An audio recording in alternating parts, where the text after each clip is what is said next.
Você sabia que há 5 séculos já existia um rei francês que dominava o seu Batna? Você sabia que esse rei, Luís XI da França, conseguiu vencer uma guerra sem uma batalha sequer? Isso aconteceu muito antes do renomado projeto de Harvard em negociação criar esse acrônimo. Isso mesmo, existiu um rei que entendia de negociação antes mesmo da palavra negociação existir com a definição e significado que empregamos nos dias de hoje. E mais, você sabia que ele conseguiu transformar um inimigo armado em um aliado pago, usando apenas a diplomacia, o tempo e a psicologia? Luís XI representou, em seu tempo, uma virada de mentalidade, uma guinada, uma mudança de paradigma, saindo da guerra para a mesa de negociação, deixando o lado emocional e engajando no racional como ferramenta de solução de problemas. Ele entendeu lá naquela época que a guerra significa ausência de negociação eficaz. Muito antes de Roger Fisher, William Ury ou de qualquer palestra sobre negociação moderna na Harvard Law School, já havia um homem que entendia que poder não é gritar mais alto. Poder é entender a situação e saber negociar com o resultado. Vamos à história.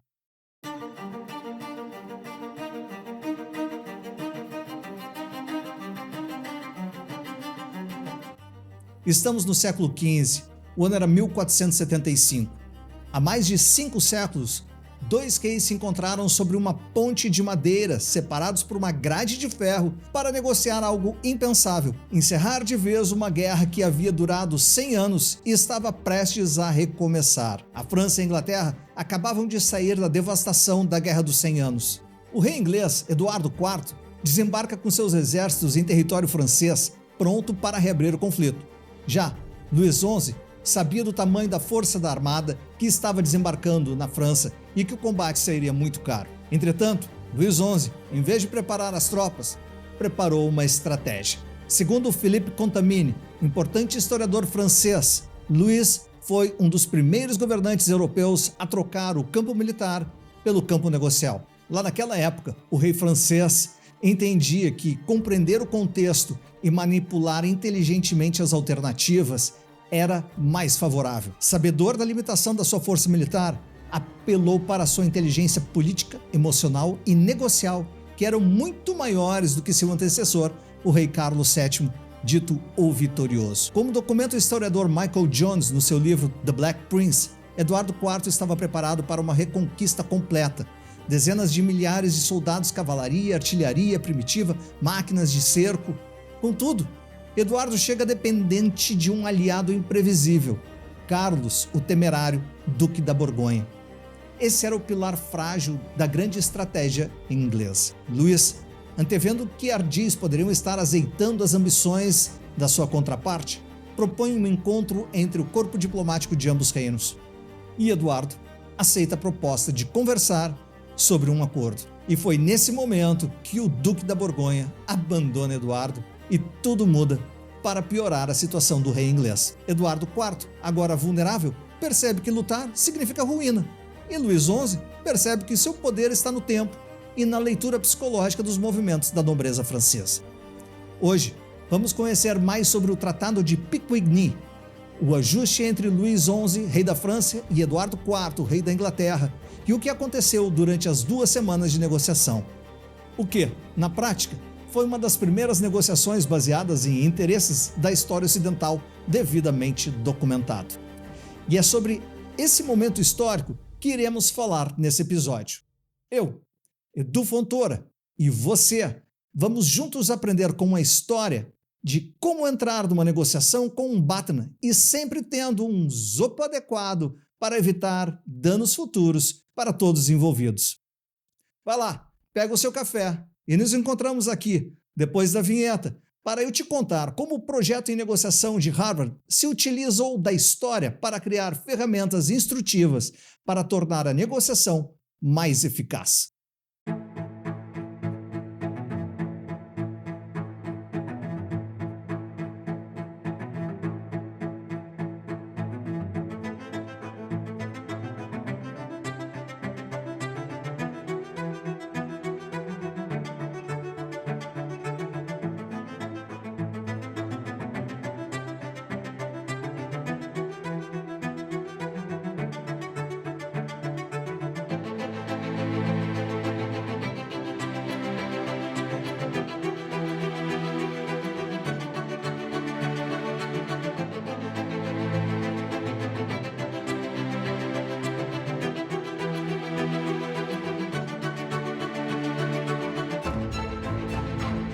No ano de 1475, a França ainda se reerguia das ruínas da Guerra dos 100 Anos, e a Inglaterra, sob o reinado de Eduardo IV, da Casa de York, sonhava em recuperar a glória perdida dos seus ancestrais. Eduardo atravessa o Canal da Mancha com um exército pronto para devastar e aniquilar mais de 10.000 homens fortemente armados com espadas, lanças, alabardas, bestas e arcos longos.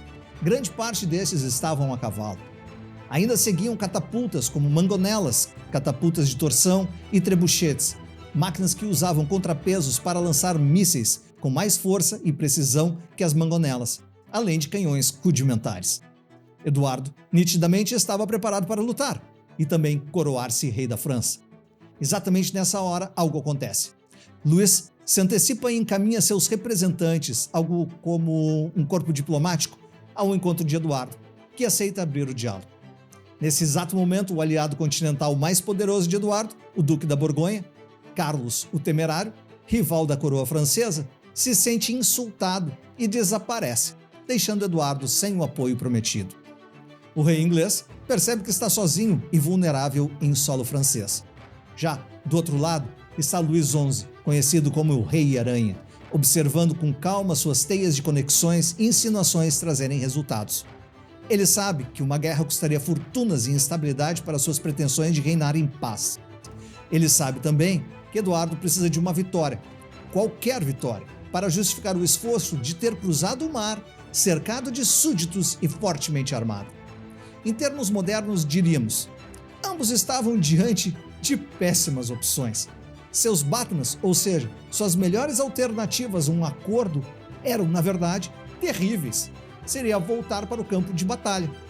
Essa opção deixaria ambos reinados definhando por muito mais tempo, depois das sangrias centenárias da famosa Guerra dos 100 Anos entre Inglaterra e França. A alternativa de Eduardo IV era seguir lutando na França, com um exército caro e aliados pouco confiáveis. A de Luís XI enfrentar uma invasão no momento em que seu poder interno ainda estava se consolidando. Ambos perceberam que suas alternativas à negociação eram ruins, o que criou um terreno fértil para a busca de um acordo. Se lutassem, perderiam mais do que ganhariam. E é justamente nesse ponto que a negociação se tornou inevitável. O Batna deles é a guerra.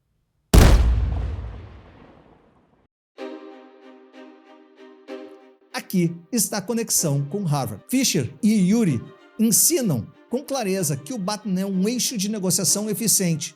Ele define até onde se pode ir e quando é melhor parar e negociar uma alternativa viável. Luís XI calculou com precisão que comprar a paz seria menos custoso que conquistá-la no campo de batalha. Amigos, estamos diante daquele impasse, interesse versus posições. E o resultado? Bom, no mês de agosto de 1475, foi desenhado o Tratado de Picquigny. O encontro, documentado por historiadores como Michael Jones, Philippe Contamine e Jean Favier, se transforma em 2 semanas de negociações intensas. Ao final do ajuste, Eduardo IV aceita retirar suas tropas em troca de um pagamento imediato e uma taxa anual a ser assumida pela França, um tributo que duraria 7 anos e depois seria revisto. Eis os termos. Eduardo IV receberia uma fortuna de 75.000 coroas de ouro, um pagamento imediato. E mais do que isso, uma pensão anual de 50.000 coroas pagas pela França por 7 anos. Em troca, prometia voltar para casa e não invadir o território francês pelo período estipulado. E após esses 7 anos, reformularia um acordo vitalício. E como gesto de união simbólica, o filho de Luís XI ficaria prometido à filha de Eduardo IV. Tudo isso sem derramar uma gota de sangue. O historiador francês Jean Favier, na sua obra biográfica Luís XI, denominou os movimentos do seu conterrâneo de vitória pelo cálculo. Já Philippe Contamine, também historiador francês, na obra A Guerra dos 100 Anos, diz que Luís XI comprou tempo e, com isso, comprou estabilidade. Em outra obra clássica de 7 volumes, editado pela Cambridge University Press, no volume 7º do The New Cambridge Medieval History, o historiador Michael Jones ressalta que Eduardo IV voltou para casa sem glória militar, mas sem derrota. E é aqui que entra ao ponto de como informações são importantes para a criação de opções. Luís XI sabia de algo mais. Sabia que o rei inglês estava com sua saúde frágil, havia sofrido muitos desgastes com as guerras, e que esse acordo vitalício não duraria muito. Eduardo viria a falecer em abril de 1483, quase 8 anos após a assinatura do tratado, aos 40 anos. O tratado nunca foi renovado e a França ficou isenta do tributo anual à corte inglesa. Foi uma jogada de gênio. O tempo, e diríamos também a biologia, realizaram um trabalho diplomático que nenhum exército poderia concluir naquele momento. Autores contemporâneos como o professor G. Richard Shell, da Wharton School da Universidade da Pensilvânia, na Filadélfia, menciona no livro Bargaining for the Advantage essa história, bem como a professora Lee Thompson, da Kellogg School of Management, em Evanston, Illinois, informa, também na sua obra The Mind and Heart of the Negotiator, que Luís XI parecia dominar o jogo psicológico do negociador, a estratégia, a leitura dos interesses sobre as posições. A negociação é, antes de tudo, um jogo psicológico de percepção e criação de alternativas que trazem vantagens às partes envolvidas. Enquanto Shelf falava sobre o poder da informação, quem entende o contexto e o tempo do outro domina a mesa, Thompson lembra que o negociador habilidoso não reage à emoção, ele a administra. E é aqui que Luís XI se torna moderno e muito além do seu tempo. Ele compreendia o timing, a leitura dos interesses do outro, o controle emocional e a noção do valor relativo de cada decisão. Se formos olhar com as lentes de Roger Fisher e William Ury, autores do Getting to Yes, o conhecido Como Chegar ao Sim, o que Luís XI fez foi aplicar, intuitivamente, os 4 pilares da negociação de princípios do projeto de Harvard. O primeiro, ele separou as pessoas do problema. Luís não tratou Eduardo como um inimigo, mas como interlocutor. Criou um ambiente simbólico e seguro, a ponte, para que a conversa acontecesse sem humilhação. Segundo, ele focou em interesses, não em posições. A posição de Eduardo era quero a França, mas o interesse real era outro. Dinheiro, legitimidade e estabilidade política para manter o trono inglês. Luís atendeu a esse interesse sem ceder nada essencial. Pagou e com isso comprou a paz e tempo para consolidar o seu poder. O terceiro princípio, ele explorou criativamente as opções. O tratado não foi uma simples trégua, foi um acordo que criou valor para ambos. Eduardo voltou como vitorioso. Luís manteve sua coroa e ainda enfraqueceu o Duque da Borgonha. E quarto, por último, havia um critério objetivo: dinheiro. O acordo se sustentava em termos concretos, verificáveis: ouro, prazos, promessas matrimoniais. Era um contrato real, não um ideal, porém, solucionava o problema de ambos. Portanto, na superfície, Eduardo IV queria recuperar a França. Essa era a sua posição declarada. Mas o verdadeiro interesse de Eduardo era reafirmar sua autoridade interna na Inglaterra e obter recursos financeiros para estabilizar o seu reinado. Já Luís XI, astuto, atacou o interesse, não a posição. Em vez de desafiar a pretensão militar, ofereceu-lhe exatamente o que ele mais precisava: legitimidade e dinheiro. Essa é uma das lições centrais do método de Harvard. Foquem nos interesses, não em posições. Em pleno século XV, sem Harvard, sem Fisher, sem Ury, Luís XI foi talvez o primeiro estrategista a aplicar o método de negociações por princípios que se tem conhecimento. A cena é digna de cinema. Os dois reis, frente a frente, todo o séquito a rodeá-los, separados por uma grade de ferro sobre uma ponte chamada Picquigny, no norte da França. A grade não era um detalhe de segurança. Metaforicamente, era um símbolo. Mostrava que a confiança estava em construção e que, ainda assim, ambos estavam dispostos a dialogar. Depois de 2 semanas de conversas e intrigas diplomáticas, os dois firmaram um acordo histórico. Um tratado sem sangue, selado não por espadas, mas por ouro e cálculo. Mas há um outro lado, o lado ético. Luís XI era visto como astuto, frio, manipulador. Comprava lealdades, tecia intrigas e via diplomacia como um jogo de poder. Seria ele um exemplo de ética ou de cinismo estratégico? Lembra do que falamos sobre o blefe no episódio passado? Sobre a mentira na negociação e o paradoxo do negociador? Quando a mentira entra na negociação e deixa de ser um blefe? Então, Luís XI jogava na fronteira entre esses dois mundos, ético e estratégico. E sua eficácia veio justamente dessa ambiguidade, da busca desse equilíbrio sobre o ético e o estratégico. Vale lembrar Albert Carr, no já mencionado episódio, pelo ensaio clássico de Is Business Bluffing Ethical, onde ele compara o mundo dos negócios a um jogo de pôquer. Dizia ele: quem joga pôquer com sinceridade absoluta perde para quem entende as regras reais do jogo. Luís XI entendia o jogo e talvez por isso tenha sobrevivido e vencido onde reis idealistas caíram. Mas se perguntarmos a Fisher e Yuri do projeto Harvard, eles responderiam diferente. Para eles, a força de um acordo duradouro está na credibilidade e na confiança. E o Tratado de Picquigny, embora eficaz, nasceu de uma confiança comprada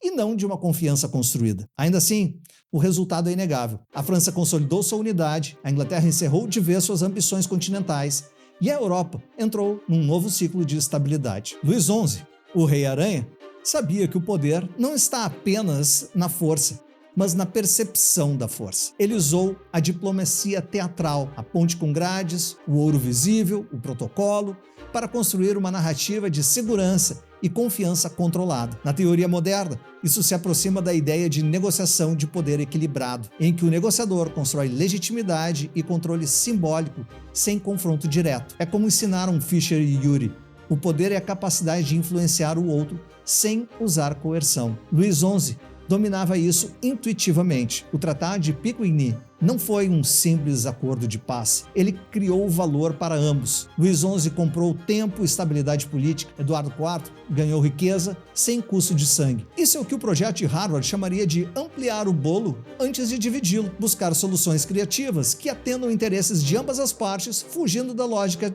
de soma zero. No fim, Luís XI não venceu pela espada. Venceu porque entendeu, antes dos outros, o jogo invisível da negociação, o jogo das alternativas, do tempo e da percepção. Enquanto todos olhavam para a guerra como um campo de honra, ele olhava para a mesa como um campo de poder. E é isso que separa o estrategista do impulsivo. O estrategista sabe quando a vitória está em não lutar, em não desafiar, e sim agregar. Roger Fisher dizia que a negociação começa quando as emoções dão lugar à razão. Luís XI foi razão pura, em um tempo dominado por paixões. Fez da paciência uma arma e da leitura do outro o seu escudo. E talvez essa seja a verdadeira lição para quem negocia hoje, num contrato, numa carreira ou num conflito de equipe, seja onde for.